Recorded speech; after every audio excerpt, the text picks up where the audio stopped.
at that. Recording. We're recording. All right. Can you see my screen?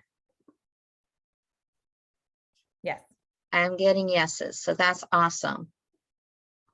So we've got a long title. In fact, it's so long, it's on 2 pages. So how solopreneurs can prepare for unexpected headwinds due to COVID illness. Otherwise, solopreneurs, and I'm going to also include key employees here, preparing for the unexpected interruptions in your business or preparing for an acute or chronic illness, otherwise known as COVID. Your presenters today are myself and Yasenny. There's our contact information, and I will make this presentation available to anybody who wishes it. Our agenda, preparing your business for chronic illness, identifying, capturing, organizing, and sharing data silos, making a plan, discussing your plan, and living the plan when you actually have COVID or a chronic illness. So preparing your business for your chronic illness. And by the way, if you have a question, if you have a comment, please just unmute yourself, say anything you want, stop us, because this isn't meant to be just me talking. Just come in at any time. So why should you have this plan? One of the things we should, and I'm saying we have, as a business owner, we should all have a disaster recovery plan that accounts for natural disasters. We attend these things every year for hurricane preparation. We all should have this plan anyway for hurricanes, tornadoes, floods, fires, whatever, natural disasters. We all have these plans.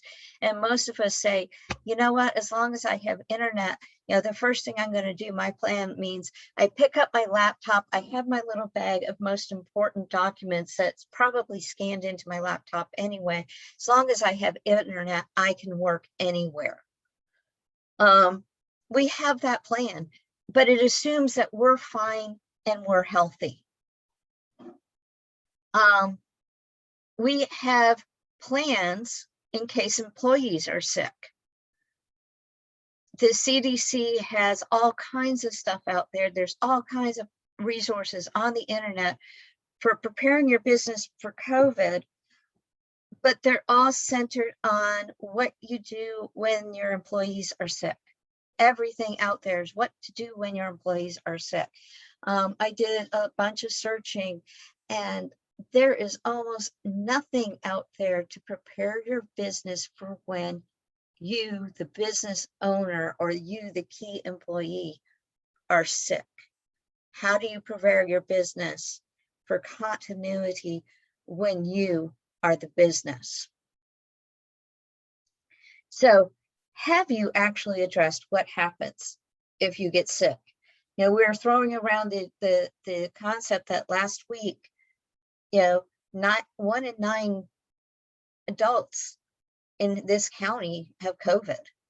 And, granted, the vast majority of them are unvaccinated, but at least the serious cases. But we also know that many people who have been vaccinated, many people who have already gotten COVID, get COVID. Many people who have COVID are long haulers. And it might not be COVID. It may be some other long-term chronic illness or something else that just hits you as an acute illness. So you got to prepare yourself for you as the business owner for something catastrophic to happen to you. So what do you need to do to prepare your business for this? What task can you alone perform? What tasks can only I do? Because as a business owner, especially if you have staff, you should only be doing what only you can do. So what are you doing? What documents can only you sign? What clients do only you work with? What files do only you have access to? Where are your data silos? What do only you do? And that's not exactly grammatically correct, but what is it that only you can do?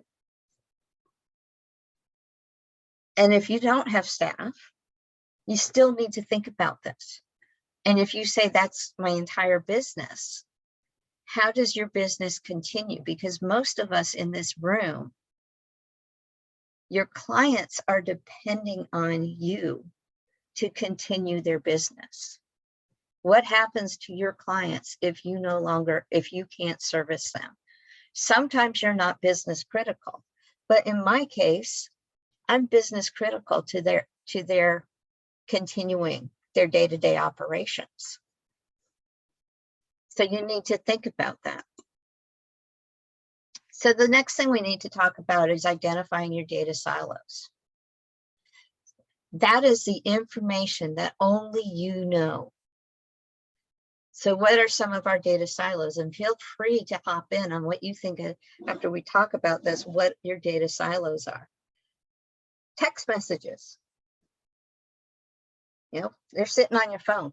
Emails, voicemails, your inbox, on your especially if you have clients who are using your personal email occasionally instead of your business email. Telephone calls, face-to-face conversations, Post-it notes. Gotta love those stupid Post-it notes. Paper that's on your desk, in your office, on your kitchen counter, sitting on your bed because you moved them in there because you didn't want to get up. Handwritten notes that are in notebooks, on pieces of paper. I have many notebooks sitting in my office right now that are in the process of being scanned. And so the majority of my notebooks are actually empty because once I scan the client pages and I shred them, I haven't written in them. Open items waiting on others. So your boomerangs, we've talked about that. That's stuff that you've sent to your clients. So now they're set not in your inbox, but they're in your sent items. All right, you sent your client stuff and you're waiting for a response. Stuff that's just plain and simple in your brain. Nobody knows what's in your brain. Tasks that only you perform. So you have all of these silos, all of these just silos that you need to capture this information. And how can you capture that information so that they are accessible to somebody else? I want to talk a little bit about that from the perspective of like Mark and Michael, who work with colleagues. You guys have other people that work with you, and that is really important, that someone has a redundancy for the things that you guys know about your clients, especially since they're kind of like, legal matters. And so that someone in your team knows what you know about those clients and where that information is should something happen. I know that sometimes when you work alone, like me, I work as if I work with someone. I name things, like if someone were to look for something, I'm used to that because I worked in corporate world. But the other thing is your passwords and where those all exist. I hold passwords for, I don't know, about 200 people. So it's really crazy that if I were to disappear or something were to happen to me, those people would not know what to do. So just the thought from not only just a solopreneur, the decision maker standpoint, but from a colleague standpoint, that someone's mirroring your capabilities or your, where you're at, and they know where your data is. Yeah. And the same with, in the accounting world, I do have a staff assistant. And,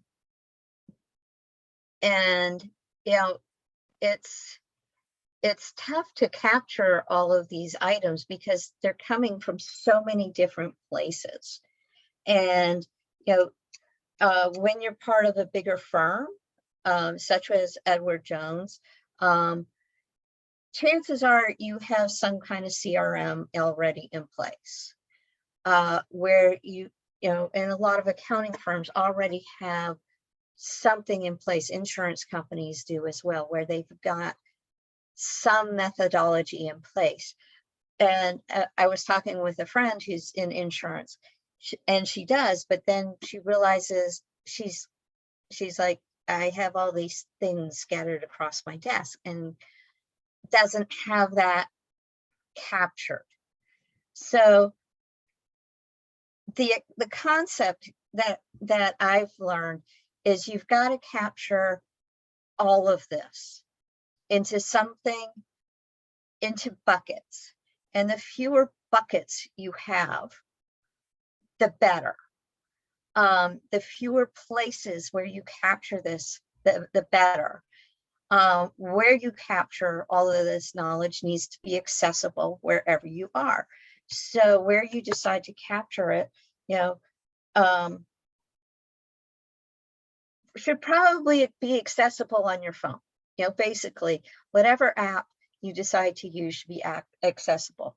Now, me personally, almost everything is either captured in Outlook or in OneNote. That's my personal preference. A year ago, I decided to learn how to use OneNote because it's included in my Microsoft subscription. And one of my education companies that I uses OneNote, and it just made sense for me because I can transfer emails into OneNote. I can take web clippings and put it into OneNote. I love their note taking features. I can drop pictures into it. I can link anything into it. So, for me, that worked. Even though all my email is in Gmail, I don't like the Gmail server. And so I have all of my email accounts actually flow into Outlook because I don't like the Gmail server. So, whatever you choose to use needs to be accessible. You need to be able to hold information from multiple environments. So, what's in your head, you need to be able to plop your thoughts down. I actually have a OneNote notebook that says wandering thoughts. And whenever I think of something, it's like, okay, I'll be sitting in the car with somebody else driving. It's like, oh, I just thought of something. I'll put it on my wandering thought page because it's easy to access. And then I can go back to it at another point. It's like, well, that was stupid, and delete it, but I can also add to it. Spoken. Whenever I'm on a phone call with a client, I have my OneNote open, and that's how I take notes of the phone call. Or if I'm on a Zoom, I'll record it. And when it's done, I'll save the recording and put a link to my Zoom, to my OneNote. When I first started taking notes, my clients could hear me typing. And initially they're like, oh, you're busy. I'll call back later. And I said, no, I'm taking notes so that, they're accessible. And they're like, oh, okay. They don't question when you're handwriting, but when you're typing and they can see you typing or hear you typing, they're suddenly questioning what you're doing. But you have to, so sometimes you have to explain what you're doing. What you have needs to be accessible to others. So maybe you work by yourself, you're a solo entrepreneur, you don't have a staff, but somebody needs to be able to access it in case of an emergency. So maybe that someone becomes your your spouse or your significant other in case of emergency. But in my case, it's my staff assistant. She has full access to all of my client notes because I can share it. But maybe there's some pages I don't want her to see on my firm. I don't have to share those pages with her. So I use LastPass, for instance, for all of my passwords. Every password I have LastPass, but I only share passwords to her for the clients that she's working on currently. My husband and my daughter have my LastPass master password.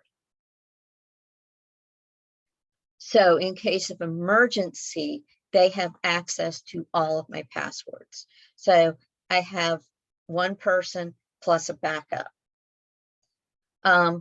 Your solution, the best solution, because I've been asked that, well, what is the best solution out there? The best solution is one that works for you, a solution that you'll use and that you will trust. Because if you don't trust the system to do what you want it to do, you're not going to use it. So you need to start using a system to capture your notes, to capture your conversations, your voicemails, your information in your head.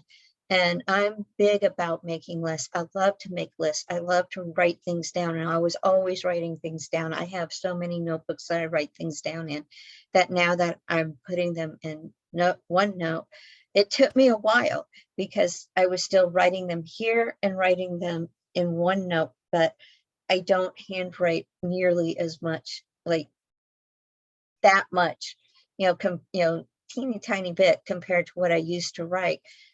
But because I now trust that everything's in OneNote and I can access it via the web, plus I also have it on my desktop and it syncs, and I now trust it. I now trust that I'm using it, so my information is there. So you've got to be able to use it, and you got to trust it, whatever you're using. And there's lots of other things that are out there, like Office Lens. If you've got Microsoft Office, you're going, using Office Lens. You want something that's accessible on your phone, your tablet, your any kind of electronics. You want to be able to access it on the web as well as your hard device, because you want to be able to access it wherever you are. OneNote is what I use. You want it to be able to attach it to your scanner. This if this then that is kind of an interesting app for your phone where you can program it to automate tasks. Yeah. And a lot of people like that. I haven't really quite figured out how to use it, so I don't. But there's a lot of different programs out there to help automate your tasks, to make it a little bit easier. In Outlook, I've got a lot of rules set up in my emails. So not only, I have rules to automatically send emails to my OneNote, because that's a whole nother discussion, because I keep a 0 inbox. But any questions about just capturing all your data into 1 or 2 places? Comments? Just a general comment, guys. This is kind of cool. I had no idea what was going to be spoken about in this meeting when Suzi invited me to it. And what I left out of my introduction is that I'm actually the health and safety guy, or was the health and safety guy for these companies, and I was on the management board. And what you're talking about here, I've developed plans for larger companies. It's in the industry, we call it business continuity plans. And what's really interesting is that I've never really thought about it from an entrepreneurial point of view, which I'm going to have to very soon. But what's interesting for me, Suzi, is that you've jumped right into, what some of your risk actually is, and you've captured, the data part of it. usually when you're looking at a business continuity plan or setting something up like that, even for entrepreneurs, is going through that risk assessment, right? Determining, and you mentioned this, Suzi, what are those critical tasks that, if they don't happen, we're out of business or we can't continue the way that we normally do. And I think, with large corporations, it may be the same with smaller companies. Is people don't want to spend money ahead of the incident, right, or ahead of the emergency, and so it's really hard to get yourself through that process. And what I always recommended to the larger companies was, make sure you're prioritizing, based on realistic type situations that might happen, because you're never going to be able to attack all of them. And data capture is, I could see for an entrepreneur, this would be one of those, if not the top, one of the top 3 things that you should be considering. So anyways, it's great. It's awesome to see this. Thank you, Suzi. You're welcome. All right, moving along. So what needs to be included in your plan? If this happens, well, then what? Just ask yourself, if you get COVID and you can't work, then what needs to be considered? You need access to, somebody needs access to your physical files, access to your password, access to your virtual files. Somebody needs to be trained, right? So what needs to be happening in your plan? When you make this plan, who needs access? Who needs to be trained? Who can let slide for how long? You need to discuss this plan. If you have a plan that no one knows, it's another data silo. So who do you need to discuss it? If you have a staff or if you have a partner, that's who you need to discuss it with. You need to discuss it with your family. Because if you're a solopreneur and your family is relying on your income, and you're sick and you don't have an income, you owe it to your family to discuss your plan. You need to discuss it with your clients. Your clients right now are scared. And that's what started me thinking about this, because my client brought it up to me, Suzi, we need to have this talk, because I was sick and I was out and I continue to be sick. Suzi, we need to have this talk. Michael, we need to have this talk. I want to jump in on this, because this is the part where I think we all need to really focus in on. One of the things that immediately I did when I got sick was tell everyone that I am sick. It's no longer, everybody's like, oh, HEPA. HEPA is not an issue if you're telling the people. It's an issue if someone else is telling the issue. So I made up a candid response that I would send to my clients, and I copied and pasted it into my notes, and then I emailed every single one of them, telling them the situation and how often I would update them on the situation. And this is my crisis communication experience coming into play, because I've done this for the county when I worked for hurricane crisis communication, which is we would develop candid communication strategies for any situation. And it's pre-illness or when you don't know stuff, during and after. And so one of the things I would suggest for everyone to do is create those candid responses that you want, and how much information you want to give people, and what types of information you want to give people. So the key things that I would say is, when you discuss with your family members, is where those candid information pieces are, and how they can, and who they can email or who they can call to give that information to. That is I would even set up a distribution list in your email right now. Of distribution list of clients. Or your crisis distribution list. Get it set up and have that email ready to go. Dear clients, have it as a BCC in your distribution list. Dear clients, I have contracted COVID, and and what you're going to tell your clients. Do spend the weekend, think about what will you tell your clients if you have COVID. Yeah, it's a really good idea. And then while you're in the middle of COVID, give them an update so that they know, or have your family members have a candid list of people that they're going to give, like kind of how you, Mark, were giving us updates on Daishi, just a little synopsis of like what the key points are and whether you're stable, whether you're not well, what is happening in the process, and how long you expect to be out. So that the key component there is just like how long you expect to be not in communication or just not well. And that things are fluid. Obviously, people understand that. And then once you have a handle on your stability and whether or not you're not at that point or not, then when you can start to open it up to then continue to either meet with your clients, communicate with your clients, or have some deliverables put in their hands. And I think that that's the anxiety that clients have, is that the plans that they had or the deliverables that you had to give to them are now pushed back and their plans are changing. So that just to give them an aspect of that, and to also give them a sense of like, gosh, what is happening with you, because they also care about you. Hopefully clients care about you, to provide that kind of information.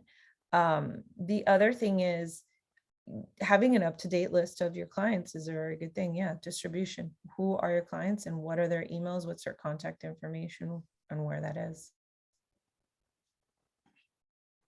So my last slide here is, living the plan. Yasenny and I have both had COVID, and we've been very open about it. I was sick back in March, and I was out for probably a month. And I continued to be a long hauler, to where if I work a full 8-10 hours, which is unusual, I usually can't work the next day. My work is probably about 5 hours in a day. And it's some days I can do that, some days I can't. And I live with a pretty much constant headache and chronic fatigue. My quality of work, not just the quantity, but my ability to think is not where it was. So living this plan, you got to think long term. You may be one of the lucky ones if you get it. You may never have to implement this plan, but you may have to, if you have this plan, you may then have to alternate and think long term. Long term, what are you going to do? Because it gets very frustrating. I've talked to person after person because especially because I've given this presentation a couple times, and it comes out, and people don't the brain fog is real. When I see my clients face to face, and I have 2 that have gone to working in their office once a week or twice a month, it's harder for me to be face to face with them because I don't think as fast as I used to. And living this plan, I did send out notices to my clients. I lost some clients because of that, because they couldn't go with delays. They weren't compassionate. They were not clients that fit in with my vision to begin with, because they weren't compassionate to begin with. They were more all about me. So no big deal that I lost them. I wasn't upset in the least, the quality clients that I had are still there with me and completely with me. And we talk about this a lot. We talk about how I'm feeling and what setting expectations and resetting expectations is an ongoing conversation. But having to readjust the deliverables is key, and working with your new abilities, because it's a whole new world once you do get this. Because you may never, we don't know how long this is going to last once you get sick. And, it's not like the flu where you're sick for 10 days and then you wake up the next morning. It's like, okay, I'm fine. Some people get that. I feel like your story is all too true to a lot of employee stories and a lot of entrepreneur stories, where I'm hearing the same thing over and over and over again, which is I'm dealing with this a lot longer than I expected. So reevaluating your plan after you're over the worst of it, based on your abilities, is something, it's hard to do, but it's so worth it.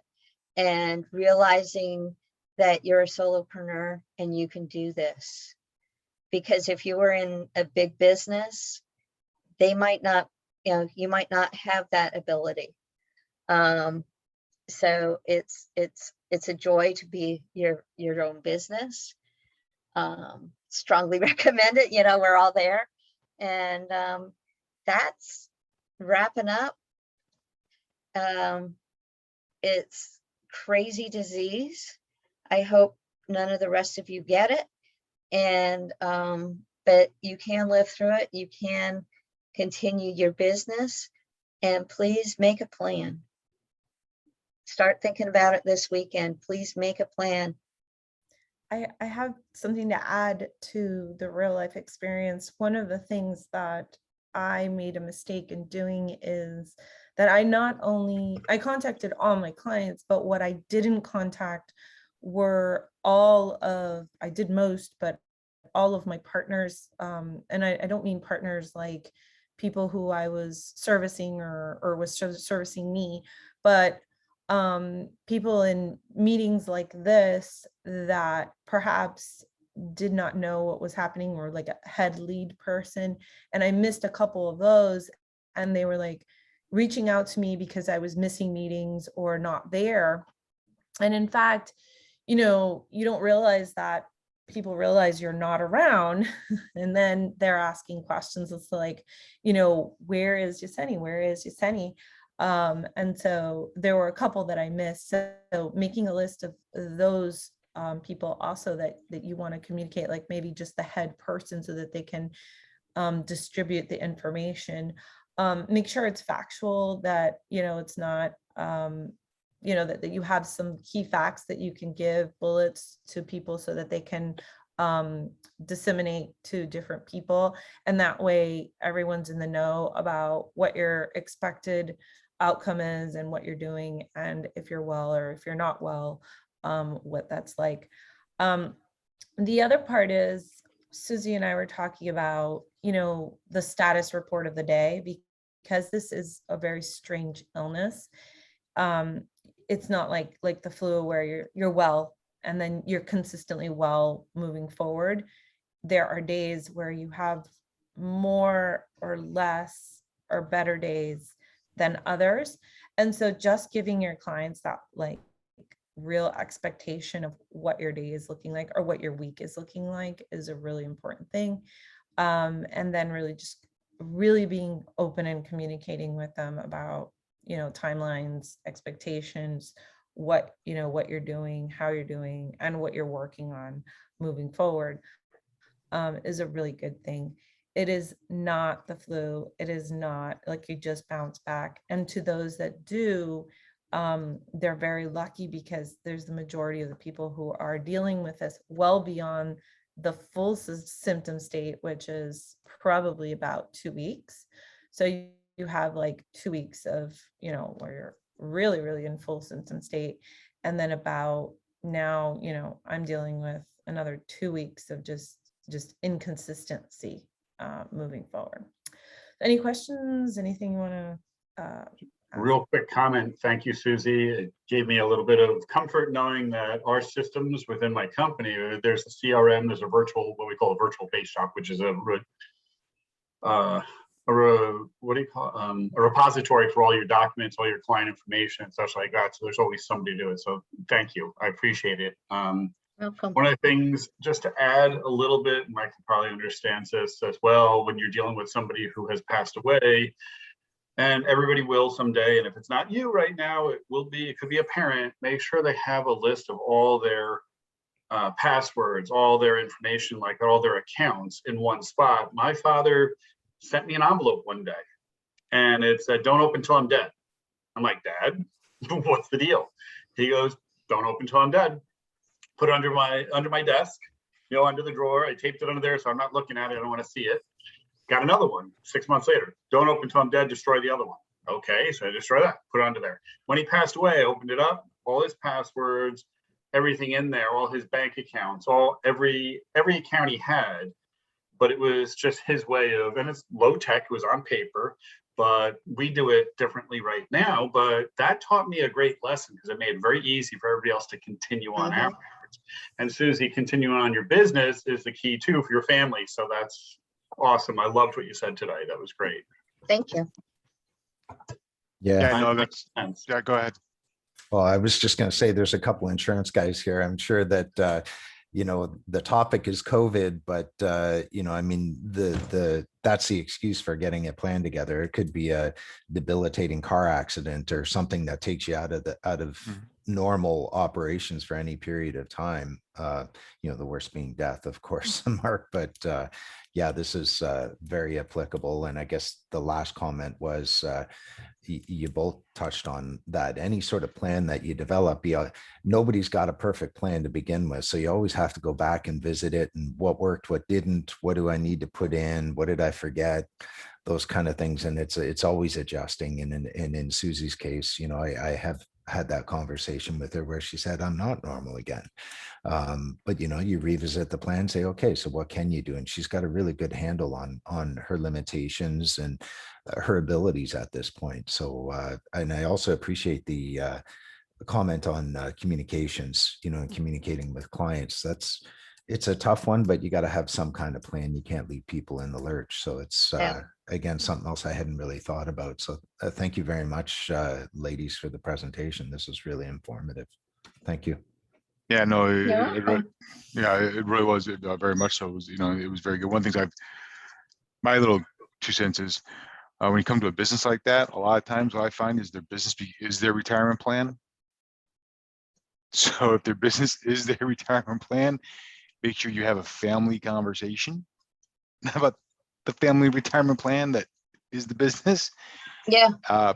prior to, and you will find some interesting nuances, we'll say, between them. And that's kind of a good point that kind of cued me a little bit, is I need to have a family conversation with somebody who swears up, "I'm not involved in the business. I'm not touching the business. We're not doing this, and this." Actually, you are. Whether you want to or not, you're in this one. So that's kind of the eye opener for me, that I've got to go reach out to some clients here right after this phone call. Yeah, I think one of the eye-opening things about this whole process is that when you're working with yourself, by yourself, on the things that you're working on, it's very easy to adjust and make changes to things without recording it. Whereas if you're in a business, you have to record just about every move that you make, right? Every decision that you make. One thing that I implemented while I was going through COVID is I was not going to make any decisions. Nothing, zero. I made 0 decisions while I was sick. And so if a client or anyone asked me to make a decision about something, I pushed it off and I pushed it off and I pushed it off until I was 100% feeling like I was in clarity to make that decision, whether it was a financial decision, whether it was, you know, any type of decision. So I think that that's another part of it. And Suzi touched on it, like who needs to sign something, like who needs to like sign off on something. That's the other part of it. So having contingencies on that end is really important. So pre-communication, making sure you have, you know, all of your pre-communications Candid ready to go, whether it's fill in the blank, you know, but making it easy so you don't have to think about what you're going to say. Because at the moment, you really don't want to. You don't want to think. You don't want to make up words. You know, so can't. When you you're sick, you can't. And so if you're a solopreneur, make sure you've got a second signer on your bank account. That's a good one. That's a really good one. I don't have a second signer. And Get your hubby to be a second signer on your bank account. Not even just a second signer, guys. Power of attorney. Back to it again, power of attorney, Yes. healthcare proxy, a will. If you don't have them, get them. If you don't know where to get them, talk to me, talk to somebody, talk to anybody about it. There's plenty of people out there. The last time you updated your will was when your children were born. It's time to update it, and I'm If you guilty. even have a will, we find so many people who don't even have a will. Oh yeah, I meant to do that. Really? Yeah. All right. You're spot on. Anyway, sorry, go. Yeah.